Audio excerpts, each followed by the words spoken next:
Tamara dan Arga sudah sampai di rumah Oma Dewi, omanya Arga. Kemudian mereka memasuki halaman cukup luas rumah Oma Dewi tersebut.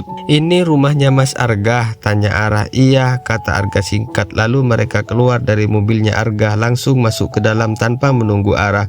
"Oma, assalamualaikum," ucap Arga. "Waalaikumsalam. Kamu kesini sama siapa?" tanya Oma. Lalu Ara turun dari mobilnya Arga, kemudian langsung membawa masuk rantang untuk Oma Dewi tersebut. "Assalamualaikum," ucap Ara. Oma Dewi menoleh dan melihat Ara dari atas sampai bawah. "Siapa dia, Arga?" tanya Oma Dewi. "Dia pembantu baru di rumah, Oma," ucap Arga dengan wajah datar. "Ra, kasih makanannya untuk Oma aku," suruh Arga, seperti menunjukkan kalau dia tidak akrab dengan Ara. "Iya Mas, Nyonya, ini titipan dari Bu Anis," jelas Ara. Oma Dewi menatap wajah Ara seperti sedikit tak menyukainya. "Kamu tunggu di luar saja ya," kata Oma Dewi ketus melihat penampilan Ara yang dekil dan lusuh itu. "Baik Nyonya," jawab Ara dengan perasaan kecewa. Ara tahu bahwa dirinya tak diterima masuk di rumah mewah milik Oma Dewi, omanya Arga. Arga menatap Ara seperti kasihan, namun dia tahu selera Oma Dewi seperti apa. Arga takut kalau terlalu membela Ara, nantinya Oma malah menyuruh mamanya memecat Ara. Ara keluar dari rumah Oma Dewi dengan senyum terpaksa. Lalu dia duduk di tangga depan pintu masuk rumah, persis di depan mobil Arga. "Aku tahu omanya Arga jijik melihatku. Ya Allah, begini amat ya jadi orang miskin," ucap Ara dalam hatinya sambil menghela nafas. Lalu sambil menunggu, Ara melihat handphonenya. Ternyata besok adalah hari gajian pertamanya menulis novel. Dia berharap novelnya menghasilkan uang yang cukup untuk dia membeli baju agar tidak lagi dipandang hina orang lain.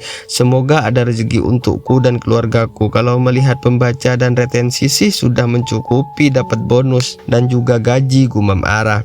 Oma Dewi sedang ke kamar mengambil sesuatu untuk Arga. Arga yang duduk di ruang tamu mengintip keluar melihat Ara yang duduk di teras bawah tangga depan pintu. Kasihan, pasti dia sedih karena tidak diizinkan masuk oleh Oma, batin Arga. "Arga, kamu lihat apa?" tanya Oma Dewi tiba-tiba datang. Arga kaget dan beralasan, "Tidak Oma, Oma ngambil apa sih lama banget?" tanya Arga mengalihkan pembicaraan. Namun Oma Dewi tahu kalau Arga melihat keluar karena melihat Ara. "Arga, kamu kenapa mengajak pembantu ke sini?" tanya Oma Dewi. "Itu mama yang suruh, katanya suruh pegangin rantangnya, takut sayurnya tumpah," jelas Arga. "Lain kali kalau disuruh mama untuk mengajak pembantu jangan mau, bikin malu saja. Mana duduk di depan kan sama kamu," tanya Oma Dewi. Iya Oma," jawab Arga gugup. "Mamamu ngapain sih mempekerjakan wanita masih muda di rumah kayak nggak ada orang lain saja? Nanti kalau menggoda cucuku bagaimana? Awas ya Arga, jangan sampai kamu tergoda sama pembantu itu. Kamu lebih pantas sama orang yang sederajat," ucap Oma Dewi berpesan. "Sudahlah Oma, kenapa Oma jadi bicara ngawur sih? Dia kan hanya pembantu, dia juga tidak pernah menggodaku," jelas Arga. "Arga, yang namanya tujuan orang itu kita tidak pernah tahu, bukan Oma menuduhnya. Biasanya orang miskin itu selalu mencari celah untuk bisa masuk ke dalam kehidupan orang kaya agar bisa hidup enak tanpa capek bekerja," ucap Oma Dewi lantang. Ara sedikit mendengar ucapan Oma Dewi, hatinya terasa teriris-iris, namun dia tidak mau memikirkan itu. Dia hanya niat bekerja untuk memperbaiki kehidupannya dan keluarganya. "Ya Allah, aku tidak pernah ada niatan apapun untuk itu. Kenapa omanya Arga bicara seperti itu? Pedih rasanya hati ini. Tamara, ayo bangkit, buktikan kalau kamu bukan orang miskin yang seperti itu," gumam Ara sambil mengusap air matanya yang tak terasa menetes di pipinya. "Oma, kalau begitu aku pulang dulu ya. Aku ada janji sama temenku," pamit Arga pada omanya. "Baru juga sampai sudah mau pulang. Emang gak kangen sama Oma?" tanya Oma Dewi. "Kalau Oma mau, Oma nginep saja di rumahku. Lagian Mama juga butuh teman curhat Oma, kasihan dia," ucap Arga. "Iya, nanti kapan-kapan Oma nginep, cari waktu yang tepat dulu. Oh iya, ingat pesan Oma, jangan sampai tergoda dengan wajah polos pembantu itu. Carilah wanita yang sepadan kayak papamu," ucap Oma Dewi sambil berjalan keluar dan melirik ke wajah Tamara. Tamara tahu maksud dari omanya Arga tersebut. Kemudian Arga salaman dan pamit. "Arga, biarkan saja dia duduk di belakang," ucap Oma Dewi. "Tapi Oma, aku kan bukan supir," kata Arga. "Nurut sama Oma. Oma gak suka ucap Oma sambil menatap ketus Ara. Iya, kamu di belakang Ara," kata Arga. Tamara hanya mengangguk saja sambil menahan perih di hatinya.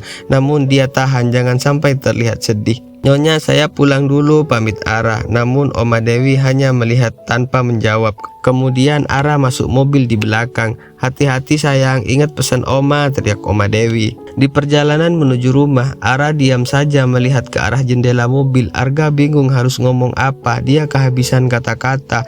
Sambil menatap jendela kaca mobil Arga, Ara kini merasakan kesedihan mendalam. "Ara, bukankah kamu sering dihina? Bukankah ini makanan kamu sehari-hari dari orang? Apalagi ini orang kaya," batin Ara. "Ara," panggil Arga. Ara menoleh ke arah Arga.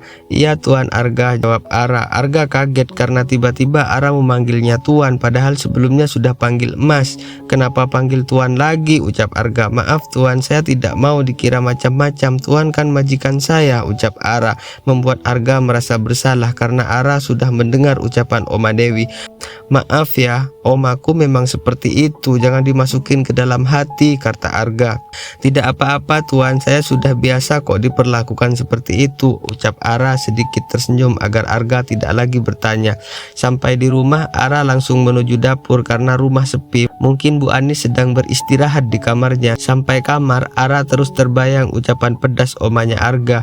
"Kalau nanti hasil novelku bagus, gajinya lumayan, sepertinya aku mau keluar saja kerja di sini. Lebih baik aku fokus saja dengan pekerjaanku menulis agar dapat banyak dolar," gumam Ara dalam hatinya. Arga pun langsung pergi ke kamarnya untuk beristirahat. Dia merebahkan tubuhnya di kasur. Arga buang nafas. Kenapa Oma sampai bicara seperti itu sih? Walaupun Tamara miskin dan dekil, tapi dia baik. Dia juga tidak marah dihina, tapi kasihan sekali dia. Pasti dia merasa sedih karena Oma menyuruhnya keluar dari rumah, ucap Arga sambil meremas rambutnya.